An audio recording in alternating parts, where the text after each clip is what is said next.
Halo, assalamualaikum, selamat pagi. Hari ini bukan Edan Iwa. Hari ini Pak Silang mewakili kelompok Pak Silang menghadiri acara sosialisasi penggunaan pupuk organik sebagai komoditas perkebunan dan hortikultura. Nah, di sini sudah hadir beberapa kelompok tani yang ada di Kecamatan Songgon. Nah, ntar nggak tahu apa yang mau dibahas, kita lihat saja ntar apa saja yang dibahas di sini. Ya, kayaknya sih tentang penggunaan pupuk organik aja. Assalamualaikum warahmatullahi wabarakatuh. Yang saya hormati Bapak Koordinator BPP Songgon Bapak Abdul Hakim, yang saya hormati Bapak Menteri Tani Bapak Andoto, perwakilan dari kerabat Wong Tani Mas Hasan, rekan-rekan penyuluh, dan seluruh tamu undangan yang hadir, khususnya undangan dari kelompok tani penerima bantuan pupuk organik. Pertama-tama marilah kita panjatkan rasa puji syukur atas kehadirat Allah Subhanahu wa taala, yang mana atas beliau kita masih bisa berkumpul di acara pagi hari ini dengan keadaan sehat walafiat. Kedua kalinya sholawat serta salam semoga tetap tercurahkan kepada junjungan kita Nabi Muhammad SAW, karena berkat beliau juga kita berada di zaman yang sekarang ini, di zaman yang terang benderang. Bapak, tamu undangan semuanya yang saya hormati, pagi hari ini adalah pertemuan sosialisasi penggunaan pupuk organik komoditas perkebunan dan hortikultura. Sambil nunggu Bapak Anies selaku pemateri, beliau masih di jalan, kita mulai terlebih dahulu. Saya akan bacakan susunan acara di pagi hari ini. Untuk acara yang pertama adalah pembukaan, acara yang kedua sambutan, acara yang ketiga sosialisasi, acara yang keempat diskusi, dan nanti akan kita tutup dengan doa. Untuk mempersingkat waktu dan sambil menunggu Pak Anies, marilah kita buka acara pada pagi hari ini dengan bacaan Bismillahirrahmanirrahim. Memasuki acara yang kedua yaitu sambutan. Sambutan yang pertama akan diisi oleh Bapak Koordinator BPP Kecamatan Songgon kepada Bapak Abdul Hakim. Saya persilakan.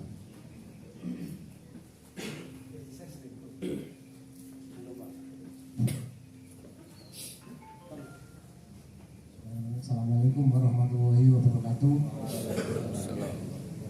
Yang kami hormati Bapak Menteri Tani Bapak Andoto, yang kami hormati teman-teman tim dari BPP Songgon, yang kami hormati bapak-bapak dari kelompok tani penerima bantuan POG. Ada berapa ini? Ada beberapa kelompok tani. Sambil saya absen ya. Kelompok tani Kidang Putih dari Balak Mas Paung, kemudian kelompok tani Nogorojo dari Desa Songgon Pak Ugio lah ya, kemudian kelompok tani Subur Makmur dari Bangunsari Mas Mul, kelompok tani Peksilang dari Parangharjo Pak Iri ya? Pak Iwi Penggudi dan kelompok tani Saung Jali dari Sumberarum hadir ya? Mana lagi Pak yang belum saya sebut tadi? Kelompok tani Maskara Agung dari Parangharjo, ada perwakilannya 2 orang. Sudah Pak ya? Yang belum hadir kelompok tani Cipta Nusantara dari Desa Bayu. Jadi sambil kita mulai acara nanti kita tunggu kehadirannya beliau. yang kami hormati juga dari teman-teman pegiat petani organik, OA Tani Organik, yaitu Mas Ariman dan Mas Hasan. Syukur alhamdulillah pada pagi hari ini kita dapat berkumpul di sini dalam acara ini, pertemuan sosialisasi penggunaan pupuk organik tahun anggaran 2022. Sambil menunggu Pak Anies, ada beberapa hal yang perlu saya sampaikan. Bahwasannya program ini dilaksanakan pada tahun ini antara lain adalah untuk ini Pak, antisipasi kelangkaan pupuk. Jadi pada tahun ini sempat ada kelangkaan pupuk subsidi Pak ya. Itu imbas daripada terbitnya Permentan nomor 10 tahun 2022, yaitu tentang aturan pupuk bersubsidi. Ada dua hal yang perlu digarisbawahi dari Permentan tersebut, yaitu yang pertama, bahwasanya pupuk subsidi ini sekarang hanya ada dua jenis Pak. Jadi yang disubsidi hanya ada dua jenis, yaitu urea dan Ponska NPK. Cuma dua jenis saja. Jadi yang lain ZA, SP semuanya sudah dicabut Pak. Jadi untuk tahun ini semuanya sudah dicabut, tinggal urea sama Ponska. Jadi jenengan harus siap-siap. Mungkin ini cuma awal saja untuk mencabut semuanya. Siapa tahu nanti tahun depan tiba-tiba dicabut semuanya. Harus siap. Kok amin? Pokoknya sing amin bareng.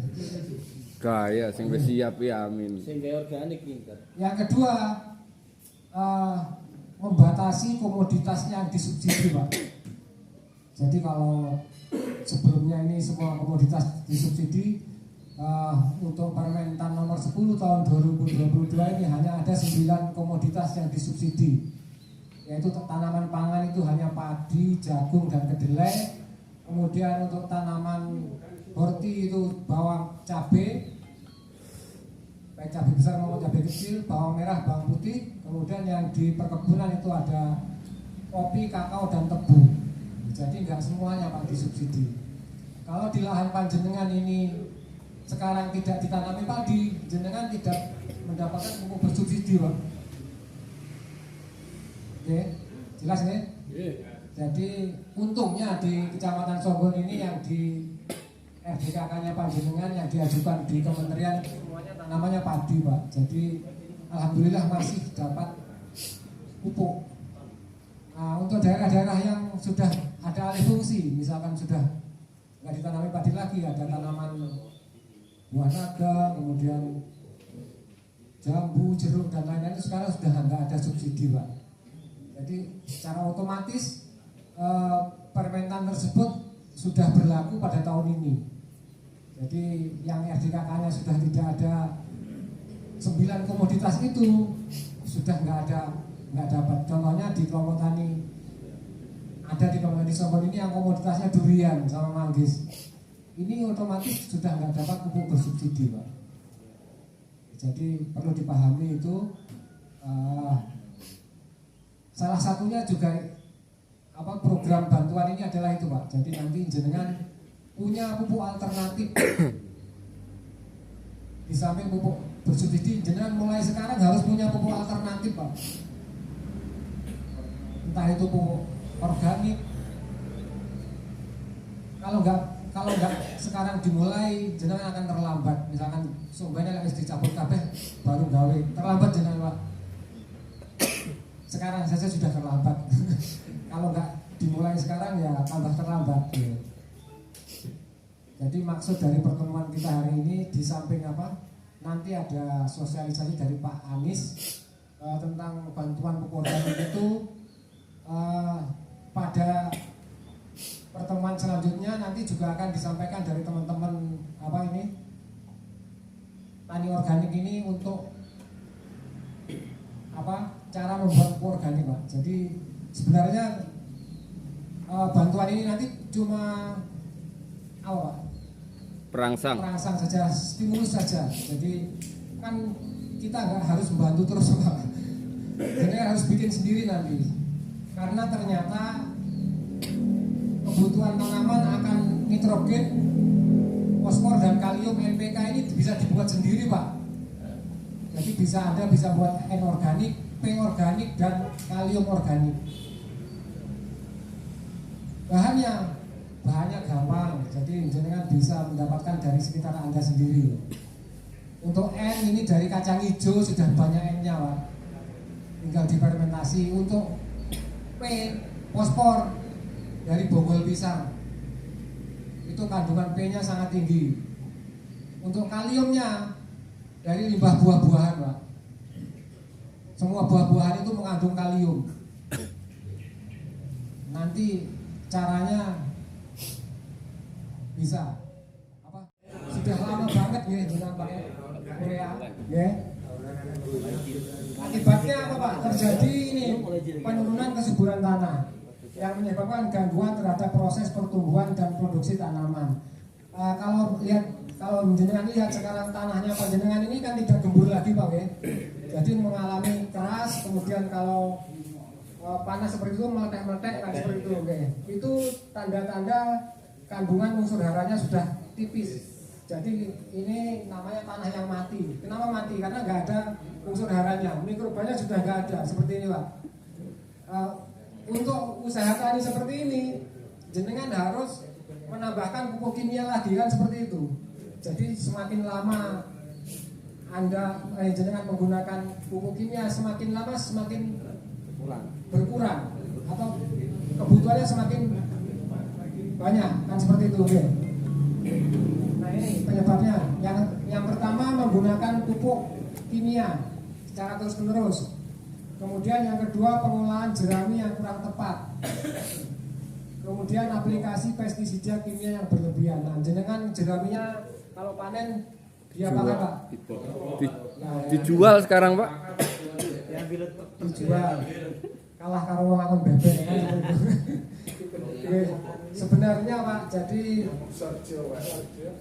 untuk antisipasi kelangkaan pupuk jerami ini juga bisa jadi pupuk kalium Pak. Kandungan kaliumnya sangat tinggi.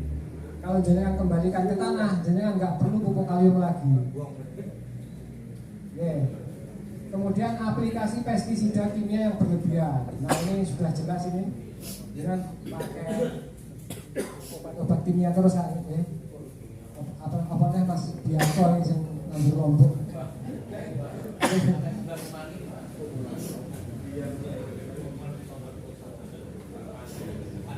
Lanjut Mas, next. Nah ini akibatnya ini, jadi sebesar 60% tanah di Indonesia itu kandungan bahan organiknya sangat rendah Pak.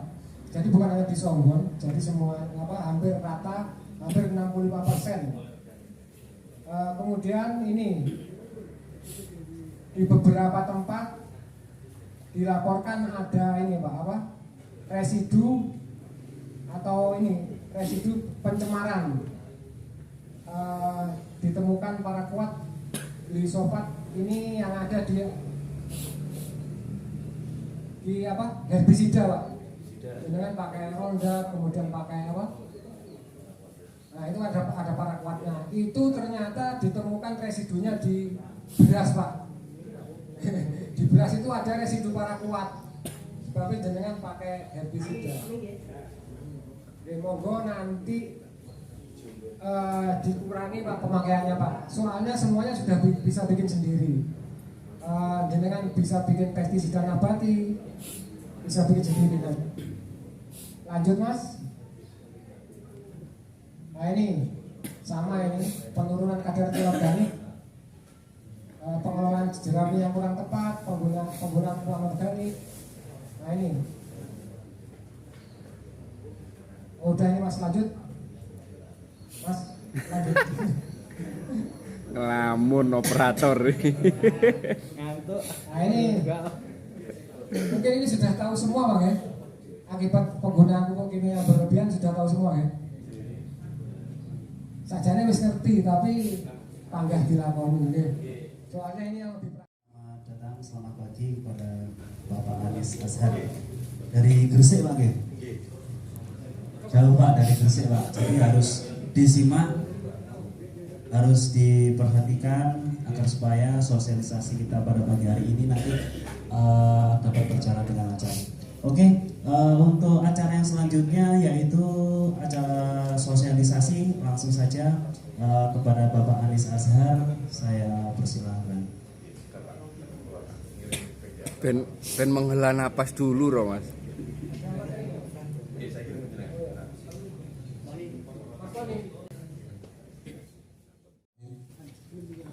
Assalamualaikum warahmatullahi wabarakatuh. Waalaikumsalam. Alhamdulillah wassalatu wassalamu ala rasulillah wal mursalin wa ala alihi wa sahbihi ajmain amma ba'du. Saya tak pindah ke sana aja. Ya, saya jawab aja. Yang saya hormati Koordinator BPP Songgon beserta stafnya, Bapak-bapak kelompok tani dan anggota Kapoktan Kecamatan Songgon yang saya hormati. Syukur alhamdulillah pagi ini kita mengingatkan kehadirat Allah Subhanahu wa taala yang sudah memberikan kita nikmat rezeki, mempertemukan kita pada pagi hari ini di Pendopo Kecamatan Songgon. Sholawat dan salam dan selalu tercurah pada junjungan Nabi kita Muhammad SAW. Bapak-bapak yang saya hormati, saya perkenalkan nama saya dulu. Mungkin ada beberapa yang sudah kenal, ada banyak yang nggak kenal juga ini. Nama saya Anis Azhar. Saya asli dari Gresik, tapi saya sering di Songgon, Pak. Bukan di Banyuwangi aja, saya sering di Songgon. Pak Widi ini hafal sama saya. Pak Lutfi juga pernah ke tempat saya. Saya ada pekarangan, Pak, di dekat sini. Desa apa, Pak? Lupa saya. Dusunnya Pak, Sembawur Pak. Sembawur ya, saya malah nggak tahu itu. Ya, jadi saya hampir tiap bulan Pak lewat Songgon sih. Jadi ya familiar lah dengan daerah Songgon ini. Kebetulan saya ini adalah produsen dari pupuk biopuskan. Ya, jadi saya sendiri tahun 2000 itu sudah masuk ke Banyuwangi, Pak. Tapi saya masih belum bawa produk saya, saya masih ikut perusahaan orang. Jadi kalau Bapak Ibu pernah dengar merek Sulfomak, merek Kalpos tahun 2000-2003, kenapa ya?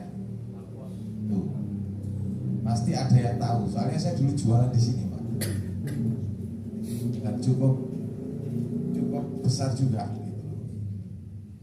Jadi ada salah satu kios yang saya tunjuk akhir di sini. Dekat pasar.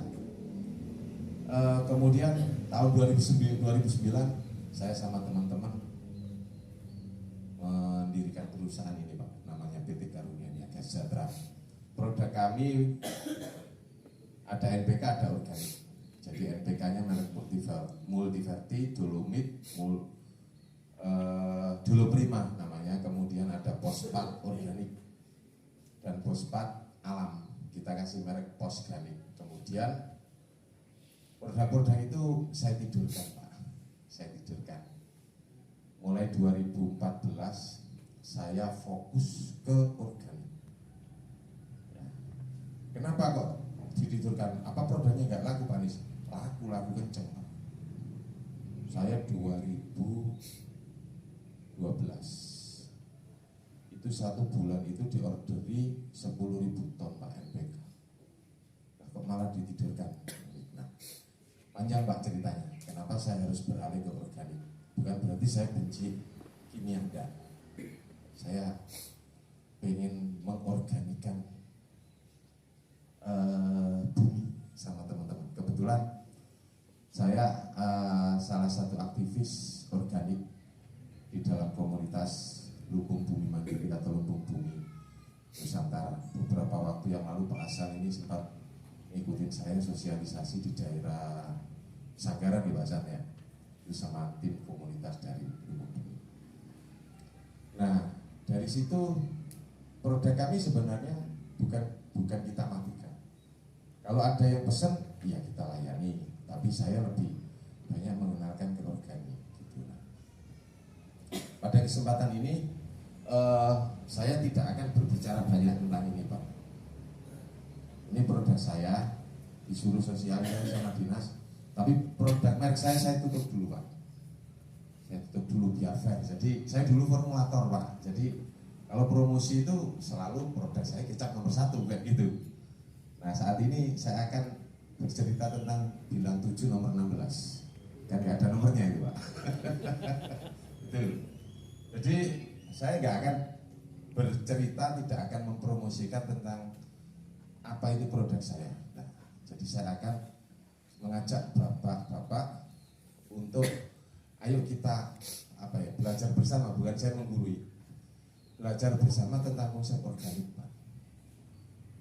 Organik ini kan bagi masyarakat sesuatu yang dianggap kurang bermanfaat saat ini, dianggap sesuatu yang tidak begitu memberikan hasil secara langsung terhadap tanaman ketika diaplikasikan.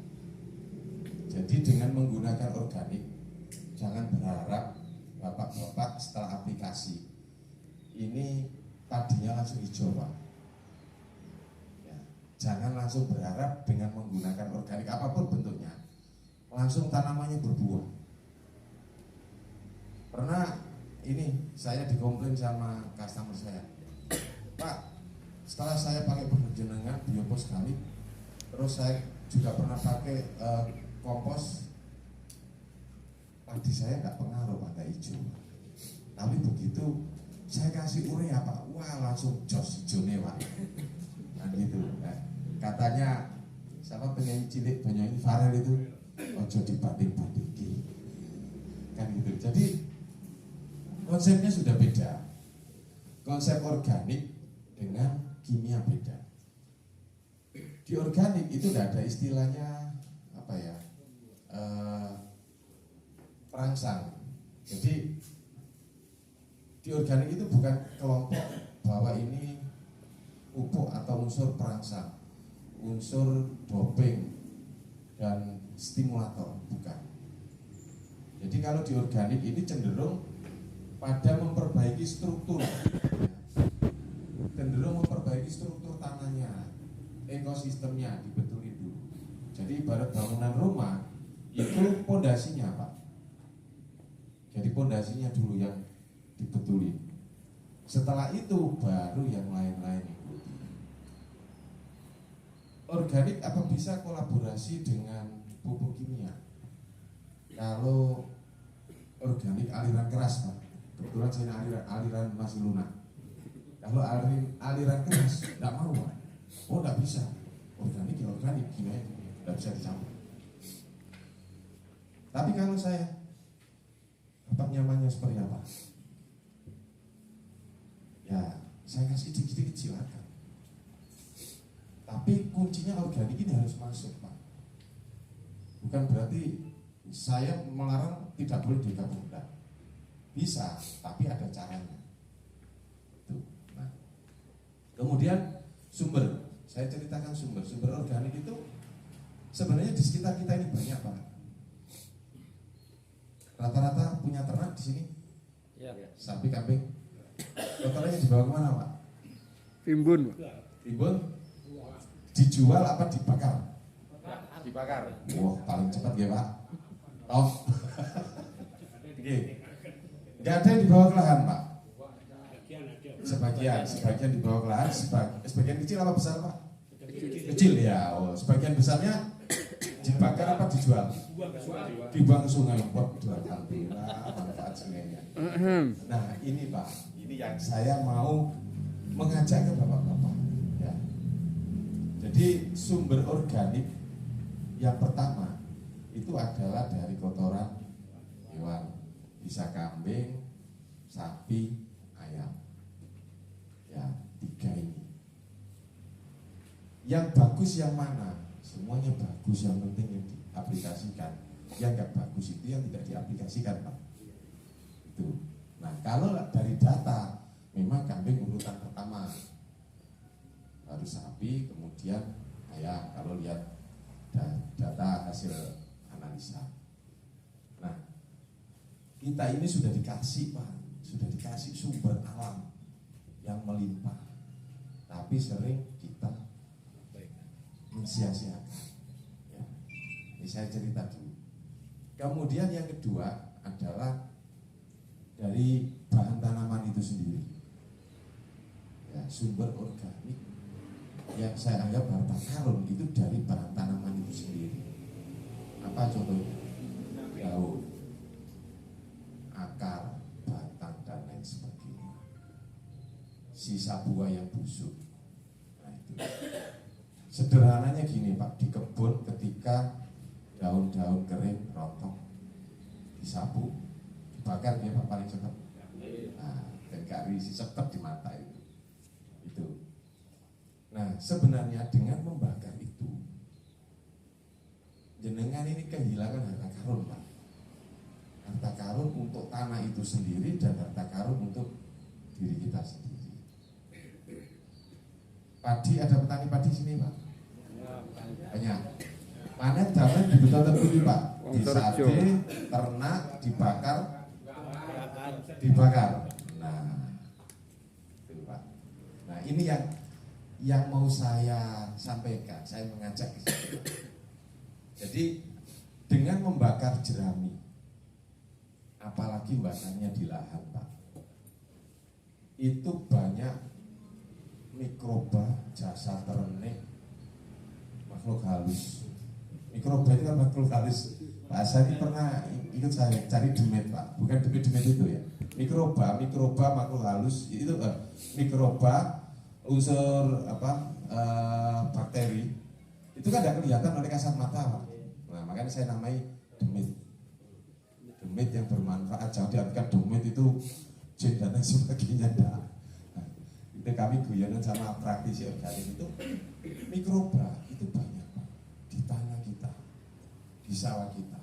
Nah, setelah kita bakar sama jeraminya, damennya, unsur mikroba yang ada di tanah di sekitar pembakaran itu mati. Mikroba unsur yang ada di jerami atau damen itu banyak Pak nutrisinya Pak. Dibakar dengan sia-sia, mati. Memang ada sedikit manfaatnya, abunya, karbonnya ada, tapi unsur yang lain hilang, lepas. Nah, kalau dihitung secara data, secara analisa,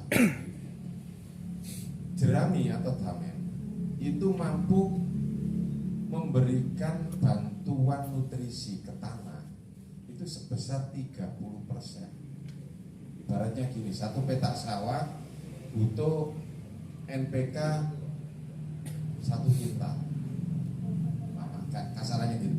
Nah, dengan tidak membakar jerami itu jenengan cukup beli NPK 70 kilo, yang 30 kilo sudah dari jerami itu. Nah, kan lumayan Pak, 30 kilo kali berapa sekarang harganya? Lumayan Pak, karena dia ngopi sama saya. Nah, kalau dihitung seperti itu, nah, kita ini sering ya, saya dulu juga gitu Pak, sama seperti jenengan di kebun sapu bakar. Kenapa bekas bukaan hutan itu selalu menjadi rebutan dan petani itu tahu bahwa itu subur? Ya. Karena di situ banyak mikroba, banyak nutrisi dari sisa daun yang rontok, terjadi pelapukan di tanah sehingga menjadi sumber hara alami yang luar biasa suburnya. Kecuali terjadi kebakaran hutan. Nah, kalau daerah Selangor hutannya ini saya yakin hampir tidak pernah kebakaran karena ada kekeringan. Kalau di daerah utara, Wongsorejo, Baluran itu hampir tiap tahun terjadi kebakaran. Sudah dua itu dengan mengalami kesulitan. Yang pertama, kotoran ternak dibuang ke sungai, dibakar. Yang kedua, jerami dibakar atau dibawa keluar untuk makan ternak. Ini sudah. Lalu langkah ketiga, beli pupuk organik. Langkah ketiga. Kemarin saya keliling ke beberapa BPP itu, guyonan saya, Pak, skizo putih, damel nopo tumbas, wah skizo tumbas Pak, cepet, paling cepet, pas duitnya akeh, buatan nopo-nopo. Nah, kalau pas sekarang, kondisi sekarang, nomor 10. Pembatasan subsidi. Petani punya duit, tapi tidak bisa beli, Pak. Kenapa? Pupuk dibatasi masuk. Jatah Banyuwangi ini kalau saya kemarin ngobrol dengan dinas, ini jatah subsidi kita sudah habis. Kalau boleh, sudah habis. Kuota subsidi kita sudah habis. Bukan berarti pabriknya kurang untuk enggak. Kuota dibagi setiap kabupaten, setiap provinsi itu sudah ada jatahnya, Pak. Nah, mau beli pupuk non subsidi harganya gila-gilaan. Mutiara pinten Pak Sandi? NPK berapa? 800. Berarti 16.000 per kilo. 16.000. Bayangin. Seandainya jenengan bisa memanfaatkan limbah atau harta karun yang ada, itu jenengan rutin aja. Jadi kalau saya dengan teman-teman Lumbung ekstrim, Pak. Ekstrim. 1 hektar itu penggunaan pupuk kandang itu minimal 20 ton untuk luasan 1 hektar padi, minimal 1 ton, 10 ton. Nah, tapi kalau saya memberikan metode ini ke panjenengan yang belum terbiasa dengan organik, saya merasakan kesulitan, merasakan berat. Ya, boleh enak bisa segitu banyak kan gitu. Nah, akhirnya dengan pola bertahap ini, jenengan punya kotoran ternak, masukkan pelan-pelan, jerami yang padi tidak dibakar. Kemudian sini banyak kebun durian, kebun manggis. Nah, ini dipinggirkan, Pak. Pinggirkan, dimasukkan di dibuatkan jubrangan gitu. Yang jaga kebun saya itu waktu tahu dibakar itu saya marah banget, Pak. Saya marah. Artinya jangan dibakar. Kalau dirasa itu kotor, biarkan. Selama itu tidak menimbulkan jamur dan lain-lain, dan selama itu masih tidak mengganggu yang lain, biarkan lapuk di situ. Jadi kadang-kadang, maaf, terutama petani ini merasa risih kalau banyak daun-daun berserakan, dibersihkan, kelihatan tanahnya. Nah, justru dengan kita membiarkan, memang secara kasar mata itu tidak enak dipandang, tapi secara ekosistem, Pak, daun yang kering yang jatuh di atas itu sedikit membantu menahan kelembapan tanah, Pak. Kalau sini masih beruntung, situasinya masih sejuk terus. Tapi kalau sudah kena di daerah utara, woi, panasnya minta ampun. Makanya ada istilahnya harus dikasih tanaman penutup, Pak, biar tanah itu gak kering, mikroba di tanah tetap hidup, kelembapan tanah terjaga. Saya pernah diorderi satu perkebunan di Banyuwangi sama di daerah Madiun, Kediri. Itu saya disuruh nyarikan cover crop atau tanaman penutup. Jadi semacam ini, kacang-kacangan. Saya waktu itu juga masih belajar, udah apa? Kok malah ditanami rumput, tanami ini? Udah, Pak, untuk nutup kelembapan tanah. Jadi daerahnya memang daerah kering. Jadi butuh mempertahankan kelembapan tanah itu di salah satu perkebunan di PTPN 12. Nah, kembali lagi ke organik, Pak. Ya, jadi kita ini sebenarnya sudah punya 2 sumber alam, Pak. Harta karun kita sudah punya 2, kotoran ternak sama dari tanaman itu. Nah, sekarang gini, biar nggak salah dalam aplikasi, untuk kotoran ternak itu ya saya yakin bapak-bapak sudah pernah belajar di SLPHT ya. Jadi bagaimana cara bikin organik. Jadi bukan berarti kotoran yang ada dari kandang itu langsung diaplikasi ke lahan. Masih ada proses dekomposisi, masih ada proses fermentasi. Jadi syaratnya adalah kotoran ternak yang betul-betul sudah jadi Pak yang kita aplikasikan. Sederhananya gini, mbak-mbak kita, nenek moyang kita dulu itu nggak kenal decomposer, nggak kenal mikroba pengurai. Ya saya nggak boleh nyebut merek sekarang. Nggak mengenal itu, ditumpuk aja Pak. Ditumpuk di satu tempat atau dimasukkan kubangan atau ditaruh di pinggir lah. Nah, memang kalau alami itu proses penguraiannya lebih lama daripada kalau kita spray dengan dengan bakteri pengurai atau dekomposer. Kalau dekomposer itu paling antara 10 sampai 20 hari sudah jadi, udah remah. Kalau yang alami butuh waktu di atas 1 bulan, 2 bulan. Sekarang teknologi udah canggih. Pak, dekomposer apa yang paling bagus? Bakteri pengurai yang paling bagus apa? Di toko banyak Pak. Panjenengan bisa nanya ke toko. Jadi sekarang itu teknologi mikroba atau mikrobiologi itu sudah bagus-bagus. Sudah beliau sampaikan tadi, dapat kita petik manfaatnya, hikmahnya, dan menjadikan Kecamatan Songgon ini nantinya menjadi lebih baik lagi, terutama di sektor pertanian organiknya, karena di beberapa akhir belakangan ini kita sudah menemukan beberapa embrio petani organik, penggiat organik. Semoga kedepannya nanti kalau bisa di semua kelompok tani di Kecamatan Songgon ini mulailah bergeser ke pertanian yang lebih baik, yaitu pertanian. Ada tambahan pertanyaan mungkin mumpung Pak Anies masih di sini, karena beliaunya setelah ini kayaknya geser ke Sempu Bang ya.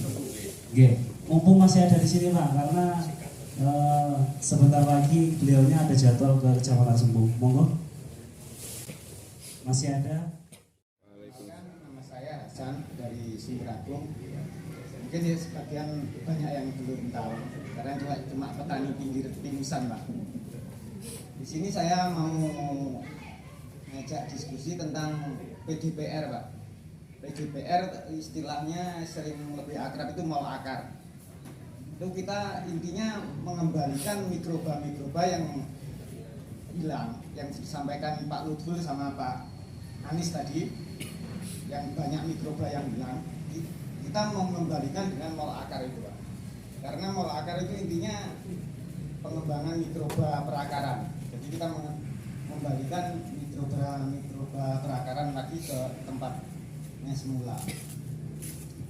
Adapun bahan-bahan juga beberapa ulasan tentang PDPR bisa ditampilkan.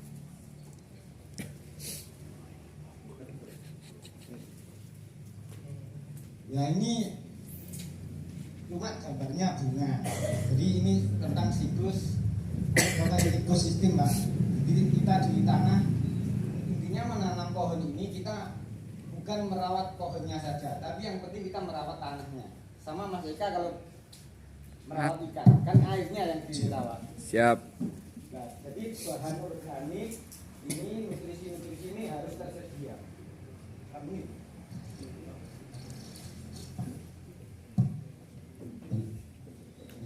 bahan-bahan organik, nutrisi ini kalau di sawah ini ada belut ini. Nah, indikasi sawah kita masih bagus tanahnya itu termasuk cacing, juga belut itu masih banyak. Kalau semen bola ini semacam cacing tapi yang kecil banget, biasanya yang di sawah di lumpur di tadi kan biasanya cacing kecil itu semen bola. Dalam ekosistem juga ada macam-macam bakteri fotosintesis, ini juga OPT. OPT ini organisme pengganggu tanaman. Malah juga ada musuh alami.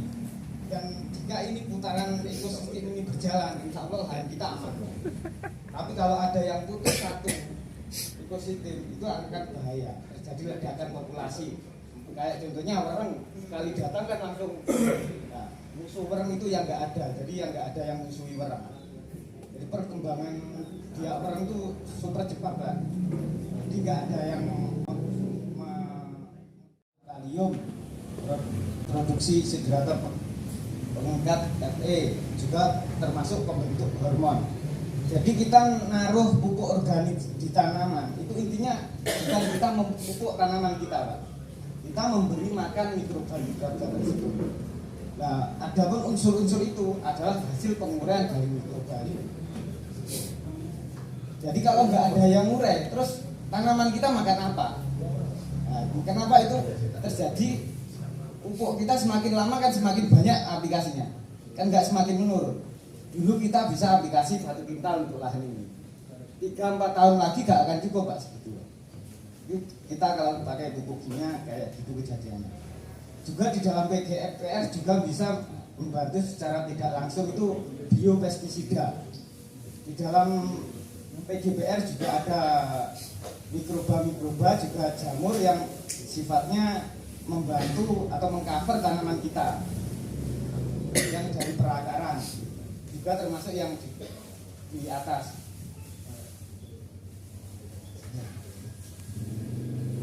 Ya juga ini, jadi PGP dari tanam kita, kalau kita ngasih PGPR, dia akan menghasilkan pelarut. Ini semuanya juga ada